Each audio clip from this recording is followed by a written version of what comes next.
Hello everyone and welcome back to another episode of Fun or Run. This is the review show where we let you know whether or not a game is fun or if you should run. This one is another one of our retro Fun or Runs, and this time we're going back to my very first console, the Intellivision. And the game in question this time is Space Spartans.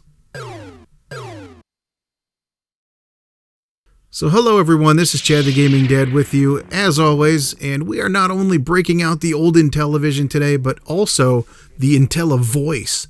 Yes, the voice synthesis module. Oh yeah. So let's get you just a quick brief history for those who may not have heard of the Intellivision. I can't believe it, but I actually mentioned it to someone recently about the Intellivision, and they never heard of it. That's unbelievable to me. So anyway, the Intellivision. It was made by Mattel Electronics way back in 1979, and it actually wasn't discontinued until about 1990. So here's the real staggering fact about the Intellivision. It was about $300 when it came out back in 1979. That's just over about $1,000 in today's money. Talk about your pricey console.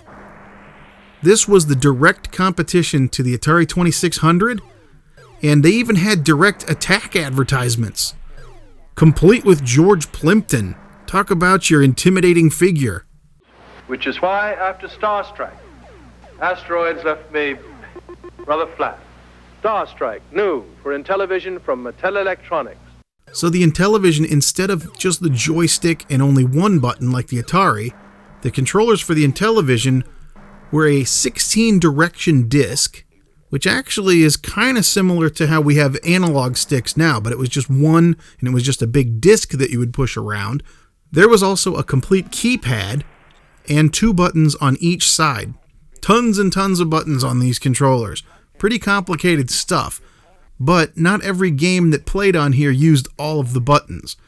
So, because of that, there was just enough room on the keypad to slip in these little plastic overlays that had all of the buttons labeled. You basically would press through these overlays into the buttons behind them. But if you didn't have these things, if you lost your overlays, you pretty much wouldn't be able to play most of the games. So as a kid, you had to be very careful to keep your overlays in good shape and keep them with the cartridges that they belong to so that when you wanted to play, you had them. Otherwise, you really would be lost not knowing which buttons did what. Unless, of course, you memorized it. So here you see my actual Intellivision from when I was a kid. This is the one that I had when I was a kid. Complete with the faux wood grain. Yes, very classy. Mine, as you can see here, was made in 1979. I was only 5 years old at the time. This thing is still working, and some of the gameplay that you'll see in this video was recorded using this console. Now, I must caution you, as the sticker says here, this is not a toy, and it's intended for use by or under the supervision of adults. Later on, they did make a second Intellivision, but not every single game worked on it. Oh no, Donkey Kong, say it isn't so. This version of the Intellivision was basically the same, but it was a little bit cheaper, and it now lacked the classy wood grain, so hey, it doesn't play every game and has no wood grain. That's a lose-lose right there. This was more of a redesign rather than a whole new console with better hardware, kind of like how PlayStation 2, 3, 4, we always get better, better, better. This was more of a redesign. So if you're interested in that kind of stuff, there's lots more history to the Intellivision. Check YouTube for some great videos on the topic. But for this video, we're getting right back into Space Spartans. Space Spartans. This game required the Intellivoice, the voice synthesis, voice synthesis module. Gosh, that's hard to say real fast. Say it again, voice synthesis module. Yeah, games back then had to have an external add-on just to have speech in the game. This Intellivoice add-on thing came out in 1982, and it was almost a third of what the console cost. It was $80 in 1982. And really, there was only 4 games that used it. I have 3 of them, but I never did get the 4th game that came out, which was a Tron game. Tron, the movie, based off of that. Oh well. So to play Space Spartans is what you got to do. You got to have your Intellivision, then you plug in the Intellivoice. Then you put the game in. Make sure your overlays are on your controller, and then finally, you can switch the thing on. Now, as soon as you hit the power, turn it on, you know that you're playing an advanced game in 1982 because as soon as you flip the switch, the voice says, Mattel Electronics presents Space Spartans. Wow, it speaks. This voice always kind of sounded like the Speak and Spell to me. Remember the old Speak and Spell spelling toy? It would tell you words and you'd have to spell them in and it would say the letters as you key them in and stuff? No? Maybe? I don't know. I'm old. I played with that. Learned a lot of letters. But that voice that you're hearing there, that's just the male voice in the game. There's more than one voice. The male voice will also tell you how many aliens there are, how much power you have, if your bases are under attack. But the voice that I always liked the best was the female computer voice. Oh yeah. The first thing you do after you turn on the game is you select the speed, and then you go to the map. You place your 3 star bases, and then she says, Hello, Commander. Computer reporting. Oh man, never has a computer sounded so appealing. During the game, the female voice also would advise you on ship systems that are either on or off, and the status of those systems, and whether or not they're under repair or not. So, going back to the grid, you will see that we now have our bases out there, but the ones that are the black bases that are inside the colored blocks, those are the alien bases. You need to not only rid the universe of these aliens, but also their bases. Now, these blocks, the colored blocks, indicate how many aliens are in each one of those sectors of space. You have green, which has 3 or less. Yellow goes up to 10, and then we got orange, red, purple. Each one as you go has more and more aliens in it. Also note that these alien blocks don't just sit still. They move around the map, and they kind of fight back. So if you go to one of them and start battling the aliens, and there's another one right next to it or something, they can jump in and stack up on you and add more aliens. So you can clear these out if you want to, the basic blocks with color, but if you don't also clear out the blocks that have the bases in them, those bases will continue to generate more aliens. I keep saying aliens. I hear myself as I'm doing this saying aliens a million times, but that's all they call them in this game. It's crazy. 2 aliens. So you also need to protect your own bases. The alien blocks will continue to move toward your bases because that's their job, is to wipe you out. Now, the voices in this Intellivoice were not always the best back in 1982, but the Intellivoice did try as good as it could.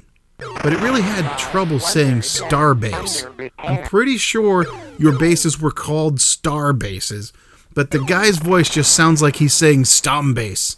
Starbase 3 under attack. Honestly, I kind of think it's better this way. I still love the sound of when he says, Stombase 2, under attack. Starbase 3 under attack. I'll never forget the Stom bases. So you move your cursor around the map to the location that you want to go to, then you have to hit hyperspace. Once there, you have to change your view and fight against the alien ships, kind of in first person. To me, these ships always kind of looked like Cylons from the old Battlestar Galactica. I'm talking about the original Battlestar Galactica a long time ago. They kind of look like TIE fighters too. But anyway, I always kind of imagined these dudes inside the ships as I was fighting back against the aliens. So as you take damage, your ship has all these different systems and they will be individually damaged. You got the battle computer that helps auto-fire on ships that are in your sights. The impulse drive is what lets you steer. Your shields are your shields. There's also a tracking computer, which kind of helps lock onto the aliens when you're firing.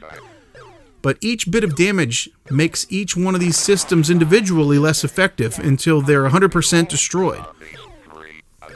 So you better be careful. Your whole ship can get blown up if you let your shields go all the way down. But if you get your impulse drive damaged, you can't even fly around. You can't steer. So there's lots of different things that can happen to your ship. So you can turn repair onto your ship. Part of the game is turning on and off repair. So you turn on repair to all the systems, but if you're not at one of your bases, it takes longer for each of the systems to get fixed. So if something's damaged, especially something like impulse drive, so you can't even steer, you're going to want to fly back to one of your bases, hyperspace back, because they can fix these things faster there. And I believe they can even fix something that's 100% damaged at a star base, or a stom base as they call it, but not when you're out away from the base. So this is where we come into the energy level. That's another thing to watch out for. The hyperspacing and pretty much everything else uses some energy level, and if you get down to 0, you can't fly around, and all you can do is basically just sit there. So make sure that when you're out battling against the aliens, you take time every now and then, even if your star bases are not under attack, go back to them and sit there for a second to refill some of your energy and repair all of your ship's systems. So basically, you just keep doing this over and over again and try to win as many waves as you can. You lose the game when your ship is destroyed or you run out of energy, basically. And then the famous line pops up, "The battle is over." The battle is over. Man, the battle is over. That was so epic when I was a kid after playing this for like a long time. If you could make it through a whole bunch of levels and go like crazy, then you hear "the battle is over." Man, you were done. You were spent. So yeah, that was totally epic when I was a kid. So again, you don't really beat this game. It's just high score and see how many grids you can complete. Each time you clear one, it gets a little tougher, gets a little faster. So as you can tell here, obviously I loved this game as a kid, and I'm probably a bit biased. But here on Funner Run Retro, we're always looking to answer the question of, is the game still fun today? Yeah, it might have been great in the past, but is it still fun today? In this game, I absolutely think that it is. I can play this thing just about any time to just go for it and try another high score, or try to get through more and more waves. See how far I can get. See how many aliens I can have in one zone. It's just all kinds of things you can try to do with it. And there's actually more ways to play the game now. Without having the actual vintage games in a console, you're going to need something like an emulator, which is pretty tough to do with Intellivision games because of their unique controller. Or you can go and get a collection of games like Intellivision Lives. However, it's not quite perfect. They put this out on PS2, Xbox, GameCube, and also on the DS. Spartans. But here's the problem. PS2 version has sound issues. Check this part out here. There is a loud, shrill, kind of a beep sound every time something explodes, and you're shooting so many aliens. Every time you shoot one, you hear this ear-piercing screech. So the PS2 one's tough. The Xbox, the original Xbox, is better, but it sounds like the sounds are a little bit muffled on that one. I don't have the GameCube version, so I'm not sure.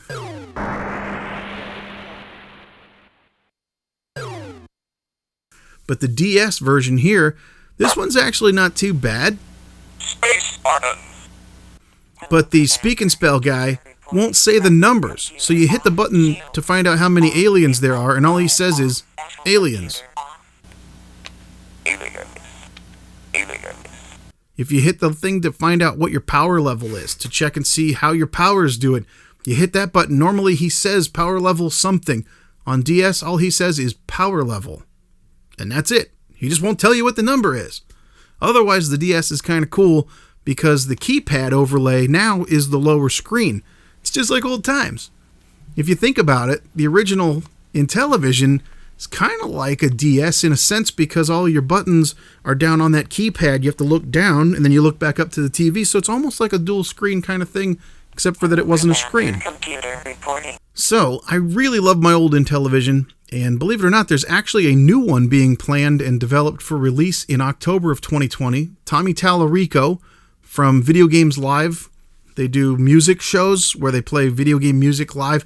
And he used to be on the old Judgment Day review show from G4 with Victor Lucas.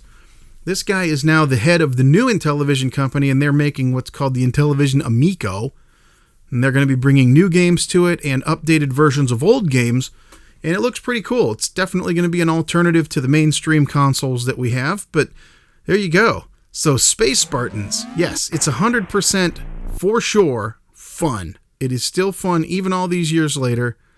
Sometimes good games, they just stay good. So thanks again for watching this episode of Retro Funner Run, and remember, you never outgrow video games. My name's Chad the Gaming Dad, and we'll see you on the next one. So long, everybody. Hello, Commander. Computer reporting. The battle is over. Hey, thanks everybody for sticking with me and watching the entire video. I hope you liked it. The best way to help out the channel is to leave a like, leave a comment, and tell your friends. If you'd like to support the channel further, there are links in the description. But otherwise, always remember that you never outgrow video games. My name's Chad the Gaming Dad, and we'll see you on the next one. So long, everybody.